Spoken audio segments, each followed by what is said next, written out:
Welcome to UPSC pathway. मैं हूं अंकित अग्रहरी। आज हम लोग डिस्कस करेंगे UPSC prelims economy syllabus in detailed. मतलब आज आप लोग को एक चीज़ पता चलेगा कि यूपीएससी का जो सिलेबस होता है वो खासकर किस टॉपिक को लेके या किस सब्जेक्ट को लेके, इकोनॉमी का।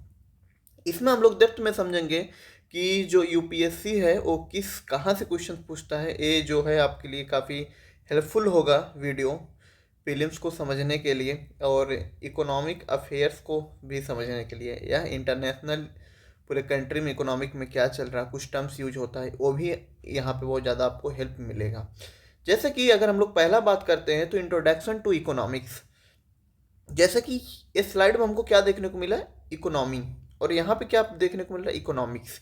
तो जो definition and scope of economics होता है, लाइक फादर ऑफ इकोनॉमिक्स हम लोग बात करते हैं, जिसमें से एडम स्मिथ, उनका बुक जो होता है वेल्थ ऑफ नेशंस, बहुत सारी चीज़ हम लोग को देखने को मिलता है। बट आप लोग को कमेंट बॉक्स में एक चीज़ बताना है, what are difference between economics and economy. Role of state in an economy.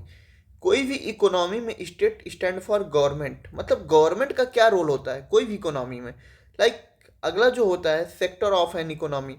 Sector of economy का अगर हम लोग बात करते हैं, primary sector, secondary sector, tertiary sector, जितने भी एडवांस कंट्री हैं वो कहीं ना कहीं एडवांस सेक्टर का भी बात करते हैं, जिसमें एआई आ जाता है, means etcetera. Okay, types of economies. अगर आज के टाइम पे अगर हम लोग बात करते हैं, डिफरेंट टाइप्स ऑफ इकोनॉमिक्स होते हैं। इकोनॉमी जैसे लाइक चाइना का आइडियोलॉजी अलग है, यूएस का आइडियोलॉजी अलग है, इंडिया का आइडियोलॉजी अलग है। तो किसी को हम लोग बोलते हैं मार्केट इकोनॉमी, किसी को हम लोग बोलते हैं मिक्स्ड इकोनॉमी, किसी को हम लोग बोलते हैं सोशलिस्ट आइडियोलॉजी। ठीक है, तो एक कहीं ना कहीं आइडियोलॉजी के ऊपर डिपेंडेंट होता है। Idea of national income. National income होता क्या है, आप बोलिएगा तो national income and domestic income का एक मैं वीडियो लेके आ जाऊंगा, उसमें अच्छे से बता दूंगा ये दोनों में डिफरेंस क्या होता है। अब नेशनल इनकम के अंदर में हम लोग को एग्रीगेट देखने को मिलता है। टोटल कितने एग्रीगेट होते हैं, 8 aggregate. Like GDP, gross domestic product, NDP, net domestic product, GNP, gross national product, NNP, net national product. अब ये जो एग्रीगेट होते हैं वो किसके अकॉर्डिंग वेरी करते हैं, कॉस्ट एंड प्राइस। एक चीज़ हमको बताओ, factor cost and market price क्या होता है। जैसे मान लो कोई भी प्रोडक्ट को जब हम लोग बनाते हैं तो प्रोडक्ट को बनाने में हमको क्या वियर करना पड़ता है, कॉस्ट। तो वो तब तक क्या उसमें हम लोग वियर करते हैं फैक्टर कॉस्ट। जब उनको मार्केट में रिलीज करते हैं तो उनके ऊपर इम्पोज हो जाता है मार्केट प्राइस, मतलब कुछ टैक्स इनकी मतलब इंक्लूड होता है, तो उनको हम मार्केट प्राइस बोलते हैं। तो कहीं ना कहीं factor cost and market price में प्लस होता है एनआईटी, जिसके वजह से तुम्हारा GDP, NDP, GNP, NNP eight factor cost and market price पे चेंजेस देखने को मिलते हैं। Comparing GVA and GDP. कभी भी जब हम लोग नेशनल इनकम को कैलकुलेट करते हैं तो कैलकुलेशन का 3 मेथड होता है। एक होता है इनकम मेथड, दूसरा होता है एक्सपेंडिचर मेथड, तीसरा होता है आउटपुट मेथड। जब हम जीडीपी को कैलकुलेट करते हैं एक्सपेंडिचर मेथड पे तो निकलता है जीडीपी। जब आउटपुट मेथड से कैलकुलेट करते हैं तो निकलता है GVA. Features of Indian economy. Indian economy का क्या फीचर्स हैं, ये सबको हम लोग को देखने को मिलेगा इंट्रोडक्शन टू इकोनॉमिक्स। दूसरा जो होता है वो होता है मैक्रो इकोनॉमिक्स। दूसरा क्या होता है, मैक्रो इकोनॉमिक्स। मैक्रो इकोनॉमिक्स होता क्या है, like gross domestic product. GDP क्या होता है, जीडीपी इक्वल टू हमेशा होता है सी प्लस आई प्लस जी प्लस एक्स माइनस एम। इनको हम लोग क्या बोलते हैं, जीडीपी। लाइक जीडीपी जो है अपने आप में एक बहुत बड़ा कॉन्सेप्ट है। इसको अगर हम लोग डिस्क्राइब करने जाएंगे तो एग्रीगेट लेवल पे हमको सब कुछ चीज़ को समझना पड़ता है। Total demand in a country. Unemployment. Unemployment, कोई भी कंट्री क्या फुल एम्प्लॉयमेंट कर सकता है, इसको भी आप लोग को कमेंट बॉक्स में बताना है। इन्फ्लेशन। इन्फ्लेशन जो होता है, मान लो जीपीएल, जनरल प्राइस लेवल से कोई भी प्रोडक्ट का जब प्राइस डिक्रीमेंट देखने को मिलता है तो वहाँ पे इन्फ्लेशन हम लोग बोलते हैं। ठीक है, फिजिकल पॉलिसी। फिजिकल पॉलिसी जो है उसको डील करता है कौन, government of India. Monetary policy को डील कौन करता है, RBI, reserve bank of India. ये डिफरेंस जरूर याद रखना।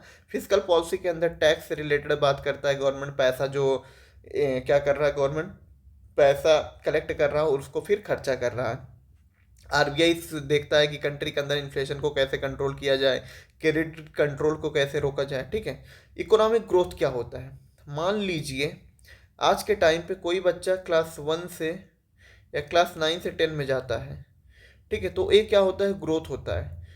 ठीक है, तो इकोनॉमिक ग्रोथ होता क्या है, मतलब कंट्री के अंदर में इंक्रीमेंट देखने को मिलता है टोटल, अगर हम लोग बात करते हैं जीडीपी के अंदर या टोटल इनकम के अंदर। ठीक है, एक्सचेंज रेट होता क्या है, मान लो आज के टाइम पे हमको एक्सचेंज रेट होता क्या, मान लो हमको $1 इक्वल टू कितना देखने को मिल रहा है, 80 रुपी।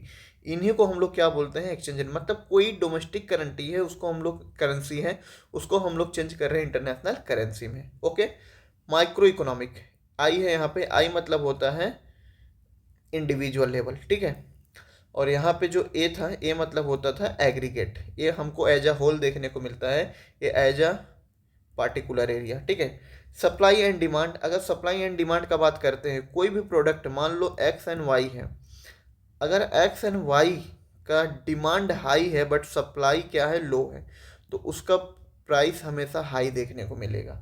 अगर डिमांड लो है एंड सप्लाई हाई है तो उसका प्राइस हम लोग को क्या देखने को मिलेगा, लो देखने को मिलेगा। मार्केट स्ट्रक्चर का अगर हम लोग बात करते हैं तो perfect competition, monopoly, oligopoly, monopolistic competition, different types of market हम लोग को देखने को मिलते हैं। लेकिन क्या सब मार्केट का एक फीचर होता है, नो, हर एक मार्केट का डिफरेंट फीचर होता है। कहीं पे हम लोग को देखने को मिलेगा प्राइस कांस्टेंट, कहीं पे देखने को मिलेगा प्राइस इंक्रीज, कहीं पे देखने को मिलेगा प्राइस डिक्रीज। इसको हम लोग को अच्छे से डेप्थ में समझ में आएगा तब जब हम लोग इस चैप्टर को अच्छे से पढ़ेंगे। इलास्टिसिटी होता क्या है, मान लो प्राइस इंक्रीज हुआ तो एज अ कंज्यूमर सोचो, तो क्वांटिटी क्या करोगे तुम, डिक्रीज कर दोगे। बट प्राइस इंक्रीज हो रहा, क्वांटिटी डिक्रीज हो रहा, कितना डिक्रीज हो रहा है क्वांटिटी में, प्राइस इंक्रीज होने के वजह से, ये हमको कौन दिखाता है, इलास्टिसिटी। कंज्यूमर बिहेवियर, आज के टाइम पे कोई भी कंज्यूमर होगा तो कंज्यूमर क्या करेगा, कंज्यूमर हमेशा कोई भी कमोडिटी को तब कंज्यूम करेगा जब उसको क्या मिलेगा, सेटिस्फैक्शन। जब तक उसको सेटिस्फैक्शन नहीं मिलेगा तब तक वो कोई भी प्रोडक्ट को कंज्यूम नहीं करेगा।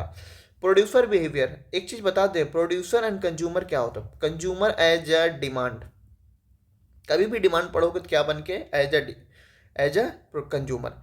कभी भी सप्लाई पढ़ोगे तो एज अ क्या बन के, प्रोड्यूसर बन के। ठीक है, मार्केट फेलियर, प्राइस डिस्क्रिमिनेशन, बहुत सारी चीज देखने, प्राइस अनलिफ्टमेंट, बहुत सारी चीज देखने को मिलते हैं। मार्केट फेलियर के पीछे बहुत सारे रीजंस होते हैं। ग्रोथ, डेवलपमेंट एंड हैप्पीनेस, क्या ये तीनों चीज सेम है, no. Growth, development and happiness ये दोनों वर्ड सेम नहीं होते हैं, और दोनों तीनों का मतलब क्या होते हैं, अलग अलग होते हैं। क्या ग्रोथ कर सकता है डेवलपमेंट को, क्या ग्रोथ एंड डेवलपमेंट लीड कर सकता है हैप्पीनेस को, ये हम लोग समझते हैं। मान लो कोई बच्चा क्लास 11 से 12th में जाता है, अगर इसका नंबर इंक्रीमेंट हुआ, ये उसका हो गया ग्रोथ। बट क्या उसका क्वालिटी इंप्रूवमेंट हुआ, मतलब जो बच्चा क्लास 11th में पढ़ा था उसका बिहेवियर में या उसका जो मैनर्स में, फिर उसका जो टॉपिक भी पढ़ा अपने क्लास में, क्या उसका क्वालिटी उसकी वजह से इंप्रूवमेंट हुआ। अगर उसका क्वालिटी इंप्रूवमेंट होता है तो कहीं ना कहीं हम लोग उसको बोलेंगे डेवलपमेंट। मतलब क्वांटिटी प्लस क्वालिटी, जब ये दोनों चीज इंक्रीमेंट देखने को मिलता है तो उसको हम लोग बोलते हैं डेवलपमेंट। क्या ग्रोथ एंड डेवलपमेंट होने की वजह से हैप्पीनेस होता है, आज के टाइम पे अगर हम लोग बात करते हैं, suicide rate is higher than success rate.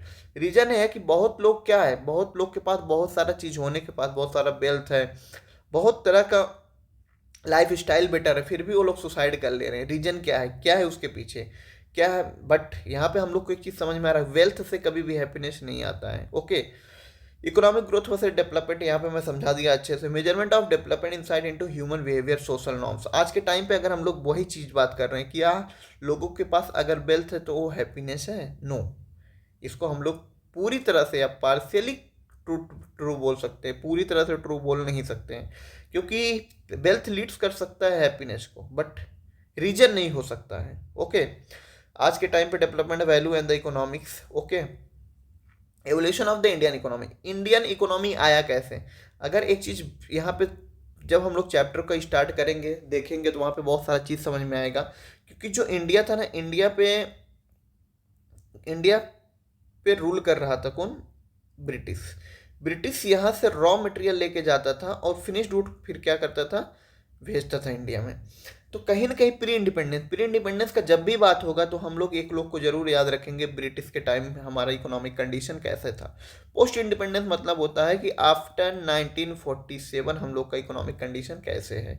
Prime moving force, कहीं ना कहीं हमारे कंट्री में जो मूविंग फोर्स देखने को मिलता है, जो चेंजेस देखने को मिलता है, एग्रीकल्चर वर्सेज इंडस्ट्री। एक चीज़ याद रखना, कभी भी कोई कंट्री अगर डेवलपमेंट करता है या ग्रोथ करता है, उसमें बहुत बड़ा रोल होता है किसका, एग्रीकल्चर से।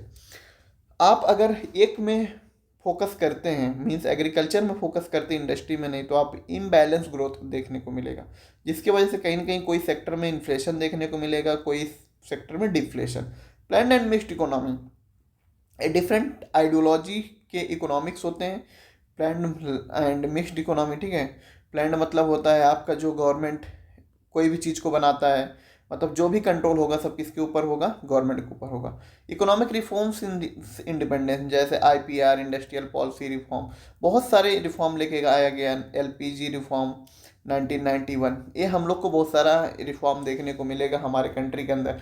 कहीं कितने टाइम्स हमारा कंट्री का जो करेंसी उसको डिवैल्यूट किया गया, मतलब डिवैल्यूएशन किया गया। इकोनॉमिक प्लानिंग, प्लानिंग होता क्या है, आज के टाइम पे हम लोग बैठ के मान लो एक प्लानिंग करते हैं क्या, कि हमको यहाँ तक पहुँचना है। सपोज ये तुम्हारा क्या है, एस्पिरेंट है आप यूपीएससी के, आपको क्या बनना है, एडमिनिस्ट्रेशन। तो एस्पिरेंट से एडमिनिस्ट्रेशन तक पहुँचने में आपको प्रीलिम्स, मेंस एंड इंटरव्यू, ये तीनों को क्रॉस करना पड़ेगा, ये तीनों को क्रैक करना पड़ेगा। क्या आपका जो स्ट्रैटेजी प्रीलिम्स में हो वही मेंस में लागू होगा, नो। क्या सेम इंटरव्यू में इम्प्लीमेंट होगा, नो। क्योंकि ये तीनों का जो क्राइटेरिया है या ये जो तीनों का एरिया वो डिफरेंट है। प्रीलिम्स में आपको एमसीक्यू देना है, मेंस में आपको डिस्क्रिप्टिव में देना है, इंटरव्यू में आपका पर्सनालिटी टेस्ट होगा। ये तीनों डिफरेंट रोड मैप होते हैं और ये तीनों का प्लानिंग आपका क्या होता है, अलग होता है, ठीक है। Different types of economic planning, आज के टाइम यही मैं यहाँ पे समझाना चाह रहा हूँ कि आपका जो प्लानिंग होगा डिफरेंट होगा। हर एक जगह पे आपका सेम स्ट्रैटेजी काम नहीं करेगा। लाइक इंडिया क्या लेके आया था, रशिया से इन्फ्लुएंस होकर 5 year plan, 20 point programmes, MP LADS, ठीक है, लोकल एरिया डेवलपमेंट करने के लिए बहुत सारे कोर्सेज किया गया। इवन हमारा constitution 73rd amendment and 74th amendment भी कहीं ना कहीं हमारा ग्रोथ को लेके ही अमेंडमेंट किया गया था, कि जिससे कि लोकल एरिया को अच्छे से डेवलपमेंट किया जा सके।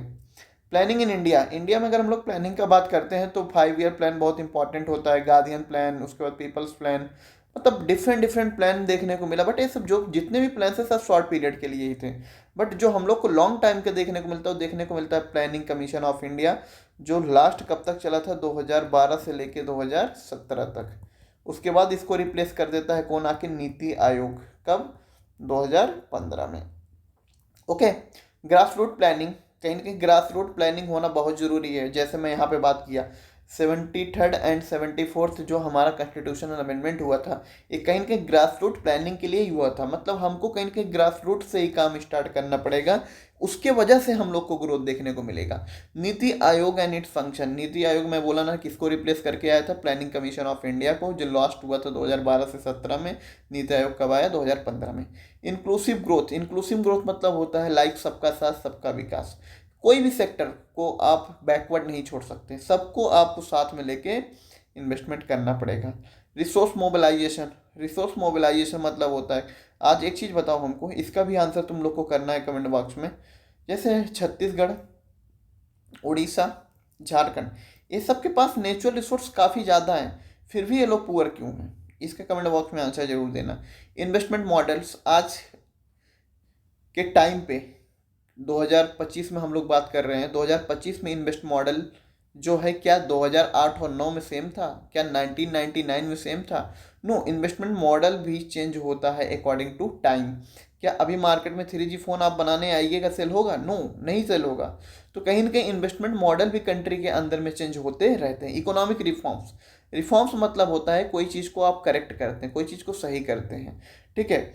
जैसे हमारा कंट्री आप लोग को पता होगा कि मिक्स्ड इकोनॉमी है, यहाँ पे मतलब दो प्लेयर होते हैं, पब्लिक प्लस प्राइवेट, ये दोनों कंट्रोल करते हैं मार्केट को, ठीक है। यहाँ पे फुल्ली कंट्रोल किसी का नहीं होता है, ये दोनों मिक्सली होके काम करते हैं, ओके। आगे हम लोग बात करेंगे रिफॉर्म में, तो एलपीजी रिफॉर्म बहुत ज़्यादा इंपॉर्टेंट है। इसका भी एक मेरा शॉर्ट वीडियो है, आप लोग देख सकते हैं, हमारे यूट्यूब चैनल में आपको मिल जाएगा। एलपीजी रिफॉर्म आया कब, 1991 में। इकोनॉमिक क्राइसिस हुआ था इंडिया का बहुत बड़ा, इसको आप लोग पढ़ सकते हैं। वो शॉर्ट वीडियो में थोड़ा बहुत आपको समझ में आ जाएगा, जिसमें हम लोग को देखने को मिला था बैलेंस ऑफ पेमेंट क्राइसिस 1991। इसमें बहुत सारे प्रॉब्लम्स थे। तो ये गवर्नमेंट क्यों किया, एलपीजी रिफॉर्म करने के पीछे रीजंस था, क्योंकि बैलेंस ऑफ पेमेंट क्राइसिस होने की वजह से हमको क्या चाहिए, फॉरेन करेंसी। फॉरेन करेंसी के लिए आपको क्या करना पड़ेगा, आप अपना प्रोडक्ट को एक्सपोर्ट करना पड़ेगा। जब तक आप एक्सपोर्ट नहीं कीजिएगा तब तक इनफ्लो ऑफ करेंसी नहीं होगा, मीन्स डॉलर इनफ्लो नहीं होगा। और जब इनफ्लो नहीं होगा तो आपके पास आपका फॉरेन रिजर्व इंक्रीज नहीं होगा। Okay, generation of economic reform, disinvestment. Disinvestment बहुत ज़्यादा हाईलाइटेड टॉपिक है, इसमें मेंस में भी क्वेश्चन पूछ चुका है और ये काफ़ी ज़्यादा न्यूज में भी रहता है। डिसइन्वेस्टमेंट बहुत ज़्यादा न्यूज में देखने को हमको मिलता है। New economic policies, different types of economic policy अभी हम लोग को देखने को मिलेंगे। लाइक आज के टाइम पे गवर्नमेंट क्या कर रहा है, जैसे रेलवे को प्राइवेटाइजेशन करने का सोच रहा है, बहुत सारे चीज़ को प्राइवेटाइजेशन में लेके जाना चाहता है गवर्नमेंट। ये कहीं ना कहीं गवर्नमेंट, देखिए गवर्नमेंट का आइडियोलॉजी पे डिपेंडेंट है, वो गवर्नमेंट के लिए अच्छा होगा कि खराब होगा। इन्फ्लेशन एंड बिजनेस साइकिल, एक चीज़ हमको बताइए इन्फ्लेशन होता क्या है। मैं स्टार्टिंग के स्लाइड में बता चुका हूँ, जब कोई भी कॉमोडिटी का प्राइस जीपीएल से बढ़ेगा तो अच्छा डिस्फ्लेशन भी होता है। डिस्फ्लेशन आप लोग को कमेंट बॉक्स में बताना क्या होता है, ठीक है। इन्फ्लेशन मतलब कोई भी प्रोडक्ट का अगर प्राइस इंक्रीज होता है जीपीएल से तो उसको इन्फ्लेशन बोलते हैं। बिजनेस साइकिल, बिजनेस साइकिल होता क्या है, मान लेते हैं कोई बंदा है, या मान लेते हैं हिमालय ले लेते हैं, हिमालय का जो सबसे हाईएस्ट पीक है उसका नाम क्या होता है, माउंट एवरेस्ट। क्या माउंट एवरेस्ट ऐसे ही बन गया, नो। उसको देखो कुछ इस तरह से है, सिर्फ कुछ इस तरह से। मतलब कभी भी आप अपने आप को इंक्रीमेंट करेंगे तो एक टाइम बाद आपको डिक्रीमेंट देखने को मिलेगा। मतलब अगर आप एक्सपेंशन कर रहे हैं तो आपका एक पीक पॉइंट होगा, पीक पॉइंट के बाद आप क्या करिएगा, डाउनफॉल देखने को मिलेगा, जिसको रिसेशन बोलते हैं या कॉन्ट्रैक्शन बोलते हैं। देन आप आते हैं डिप्रेशन में, डिप्रेशन के बाद रिकवरी होता है, उसके बाद आपका जो हाईएस्ट, मतलब ऐसा अगर हम लोग लाइन क्लिक करेंगे तो मतलब आपको यहाँ पे एक सपोर्ट मिला है, सपोर्ट के बाद आप उठ गए, मतलब ए वाला पॉइंट से पॉइंट में आपका डिफरेंट है, मतलब कुछ इंक्रीमेंट देखने को मिलता है उसके बाद जब आपका ग्रोथ होता है। यही होता है बिजनेस साइकिल। मतलब कोई भी कंपनी जब मार्केट में बढ़ता है, पहले वो बढ़ेगा, एक टाइम आएगा, फिर उसके बाद डिक्रीमेंट देगा। लाइक विराट कोहली का भी आप देख सकते हैं, मतलब किसी भी चीज़ को देखिएगा तो वो कांस्टेंट ग्रोथ नहीं किया, वो ग्रोथ करने के बाद एक पीक पॉइंट तक पहुंचा, उसके बाद वहां से वो डिक्रीमेंट हुआ है। इन्फ्लेशनरी गैप, डिफ्लेशनरी गैप, ये है तो ये है आपका determination of income and employment का टॉपिक। जब वो टॉपिक हम लोग पढ़ेंगे वहाँ पे अच्छे से देखेंगे होता क्या है, ठीक है। Inflation, tax inflation, spiral inflation, accounting inflation, तो ये सब एक रिसाइकल का काम करता है। रिसाइकल मतलब होता है कोई चीज़ को अगर आप यहाँ पे इफेक्टेड किए तो मल्टीपल चीज़ को इफेक्ट करते चला जाएगा, ठीक है। पॉवर्टी पे इफेक्ट करें, मतलब बहुत सारी चीज़ पे हम लोग को देखने को मिलेगा। अच्छा स्टैगफ्लेशन यहाँ पे है, इसको भी कमेंट बॉक्स में बताना है क्या होता है। जीडीपी डिफ्लेटर, ये भी बताना कमेंट बॉक्स में होता क्या है। एक्चुअली सब कुछ टर्म है, जो जितने भी वर्ड यहाँ पे देखने को मिल रहे हैं हम लोग को, सबका कुछ ना कुछ मीनिंग है, बट ये सब मीनिंग हम लोग समझेंगे तब जब हम लोग चैप्टर का डिस्कस करेंगे, ठीक है। WPI CPI होता क्या है, wholesale price index, consumer price index. एक चीज़ हम बताते हैं, मान लो यहाँ पर कोई भी चीज़ का मैन्युफैक्चरिंग हुआ, अब यहाँ से एक कहाँ पे जाएगा, मार्केट में, मार्केट से कंज्यूमर के पास जाएगा। जब स्टॉक रिलीज हुआ कहाँ पे, मार्केट में, तो यहाँ पे कौन काम किया, WPI, होलसेल प्राइस इंडेक्स। जब वही कमोडिटी रिलीज होता है कस्टमर के पेस, वहाँ पे कौन काम करता है, CPI, कंज्यूमर प्राइस इंडेक्स। इसके अंदर ओनली गुड्स होता है, इसके अंदर गुड्स एंड सर्विस दोनों होता है। Producer price index, housing price index and service price index, different different types of index में जो मेजरमेंट करते हैं उस सेक्टर में उनका क्या रोल है। एग्रीकल्चर एंड फूड मैनेजमेंट, देखो फूड सिक्योरिटी बहुत इंपॉर्टेंट टॉपिक है, याद रखना। यूपीएससी का one of the favourite topic में अगर कोई आता है तो फूड सिक्योरिटी से रिलेटेड आता है, ठीक है। एग्रीकल्चर एंड फूड सिक्योरिटी, यहाँ से मेंस में तो बहुत ज़्यादा क्वेश्चन पूछे जाते हैं। Cropping system and the types of crops in India, India में डिफरेंट टाइप्स ऑफ क्रॉप देखने को मिलते हैं। अगर सीजन का बात करेंगे तो 3 सीजन हम लोग को देखने को मिलता है, वो 3 सीजन आप लोग को कमेंट बॉक्स में बताना है कौन कौन सा वो तीनों सीजन है। एग्रीकल्चरल पॉलिसीज, ग्रीन रेवोल्यूशन, जैसे आज के टाइम पे गवर्नमेंट बहुत सारे एग्रीकल्चर पॉलिसी लेके आ रहा है। लाइक जीवन फसल योजना का बात हम लोग करते हैं, उसके बाद 1 ड्रॉप मोर क्रॉप, बहुत सारे गवर्नमेंट वाटर हार्वेस्टिंग का बात करते हैं, मतलब सब कहीं ना कहीं एग्रीकल्चर से रिलेटेड होते हैं। मिनिमम सपोर्ट प्राइस होता क्या है? आज के टाइम पे गवर्नमेंट क्या होता है, एक सपोर्ट देता है किसको? फार्मर्स को। मतलब इससे कम कोई भी कॉमोडिटी का प्राइस नहीं होगा। आप कॉन्फिडेंस के साथ किसी भी प्रोडक्ट को क्या कीजिए, प्राइस कीजिए। जैसे इंश्योरेंस बहुत तरह का गवर्नमेंट प्रोवाइड करता है, तो कहीं ना कहीं जिससे कि फार्मर्स का जो कॉन्फिडेंस है वो बढ़े। ठीक है। Market intervention scheme, procurement price issue, price economic cost of the food grains, open market sale scheme, price stabilisation fund, agriculture marketing model, APMC act, model contract farming बहुत ज़्यादा न्यूज में रहता है, इससे भी क्वेश्चन पूछा जा चुका है। Irrigation farm mechanism, seed development, fertiliser, pesticide, agri credit, मालूम है ना, फार्मर का जो क्रेडिट कार्ड मिलता है फार्मर्स को लेके। ठीक है। WTO and the Indian agriculture. WTO जो है ना, डब्ल्यूटीओ में एक चीज़ है, डब्ल्यूटीओ का थोड़ा बता देते हैं बारे में। इसका जो ओल्ड नेम था वो था GAAT गैट, जो बना था 1948 में, और इसको मॉडिफाई करके अभी इसका नाम कर दिया जाता है डब्ल्यूटीओ, वर्ल्ड ट्रेड ऑर्गेनाइजेशन, कब? 1995 में। और डब्ल्यूटीओ पूरे वर्ल्ड का ट्रेड को रेगुलेट करता है, कहीं कहीं देखता है कहीं डिस्क्रिमिनेशन ना हो। तो ये सब को लेके बहुत ज़्यादा डब्ल्यूटीओ इंडिया पहुंचा रहता है। उधर ब्राज़ील, मैक्सिको, ये लोग भी डब्ल्यूटीओ पहुँचे रहते हैं। उन लोग का पहुंचने का मतलब यही होता है कि कहीं हमारा यहाँ सब्सिडी ज़्यादा है, उनका कॉस्ट ऑफ प्रोडक्शन हाई है, उनका कॉस्ट ऑफ प्रोडक्शन लो, ये सब चीज़ को लेके काफ़ी ज़्यादा। और याद रखना, इंडिया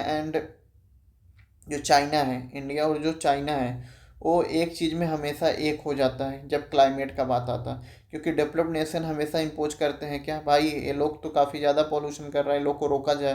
तो ये लोग दोनों साथ में खड़े होकर बोलेंगे कि नहीं भैया सुनिए, आप लोग तो पहले प्रोडक्ट, मतलब जब मज़ा उड़ाना था आप लोग मज़ा उड़ाए, उस टाइम क्लाइमेट का बात नहीं की। आज हम लोग का टाइम है कोई भी चीज़ का प्रोडक्शन करने का, आप क्लाइमेट का बात करते हैं।